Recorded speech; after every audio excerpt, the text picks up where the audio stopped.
So tonight I saw it might be my last film in theaters. I haven't decided. I might finally go see the Star Wars movie tomorrow. So last or penultimate film in theaters for the uh, year, and it was Gareth Davis's Lion. So Gareth Davis directed some of the episodes of the first season of Top of the Lake with Jane Campion, and this was his first feature film, and it's based on a memoir called A Long Way Home by Saru Bareilles. He's the main character in the film, and he was a kid in sort of I suppose it's supposed to be Western sort of rural India, and he gets lost and eventually winds up adopted by Australian parents in Tasmania, and then 25 years later finally finds his birth mother again. So that's sort of the plot. A good deal of the film is the Saru as a child, and he's played by Sunny Pawar, which I'm assuming it's an introducing, so this is probably his first film. He was great. I love great kid actors, and he was a great kid actor, like just glowing. And then older him is played by Dev Patel. Dev Patel has gotten very hot. Like, Dev Patel was always really attractive, but like he's like an 11 now. Yeah. So I had trouble focusing on the film half the time because I was just like staring at his pretty face. I'm not gonna lie, sometimes I get really shallow, and it happens. He was really attractive in this film. That said, he gave a really great performance, a lot of crying. I'm a big fan, obviously, of men crying, so whenever I can see that in a film, I'm like, give me more. Rooney Mara was very Rooney Mara, so if you like her, you'll like her in this. Nicole Kidman, I liked, but I don't know that it was as great as it's being. Like, she's getting a lot of award attention for it, and it's okay. A performance. I actually really like David Wenham. He's been a favorite of mine since Moulin Rouge. He always pops up in Australian films. He's quite good. So, and eventually he finds his family, his birth family, by using Google Earth.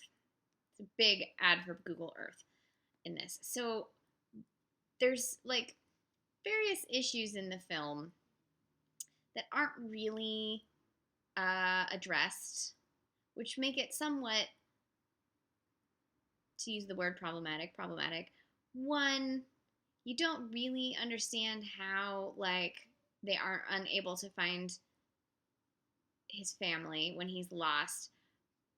You sort of understand what happened when he was trying to say where he was from, and then towards the end when he finds it, you sort of see how it happened, but it also sort of makes me feel like they didn't try very hard.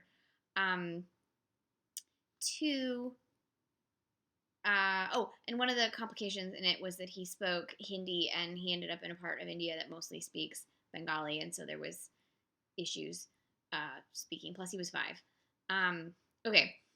Two, they really gloss over most of his growing up time. So I know the bulk of the story was really about the early part of him getting so lost, and then this latter half of grown him trying to relocate his birth family.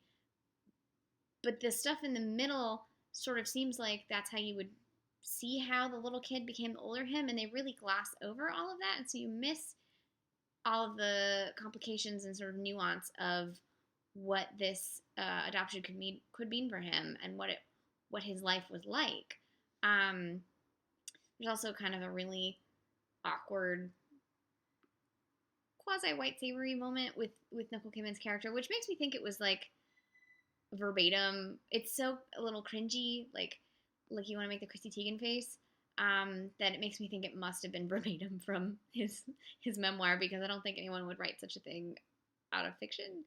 But what I also found kind of interesting, and I don't mean that in the best way, is that both the novel, both the screenwriter and the director and all of the producers involved are super white, and this feels very Australian and very like Australia looking, from their civilized country to this like third world country, right?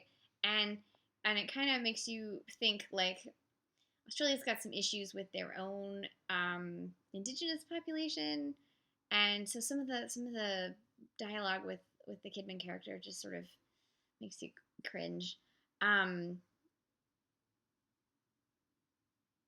I do like that it sort of made sure to talk about how his family with his adoptive parents are still his family, and that he had clearly had to sort of struggle with this idea of having this one family that he loved and this other family that was lost that he loved, and sort of having to marry the two and realize that he's both. And they could have maybe developed that a little better. It's the way it's done. This realization is done is a little hokey towards the end, but the spoiler alert, he ends up with he finds his family. Like that's the whole point in the trailer. That moment where he's meeting his mother again is really heart wrenching. It's a beautiful moment. It's beautifully filmed. Um, so there's a lot of moments that are it's a prestige weepy, so it'll make you cry, and it's meant to make you cry. And um, I actually didn't cry that much, to be honest. I got a little teary at the end with when they were hugging. And also, Dev Patel is so much taller than the woman playing his mother that it was delightful to sort of see that interaction. Um, yeah, I think it's a solidly made film. I don't think it's anything extraordinary. I think Dev Patel gives a great performance, and I would like to see him in more films. He and Andre Holland both. I'm bringing Andre Holland up because I was thinking about like who are the most attractive people that I saw in movies this year, and it would be Andre Holland in Moonlight and Dev Patel in this film. So tells you a lot about my taste.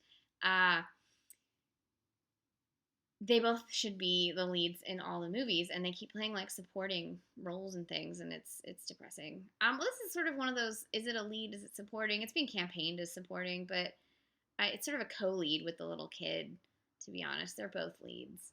Um, so, anyways, this is in theaters now. I think it just, I guess it came out in November. It just came to Atlanta, so I don't know. I liked it.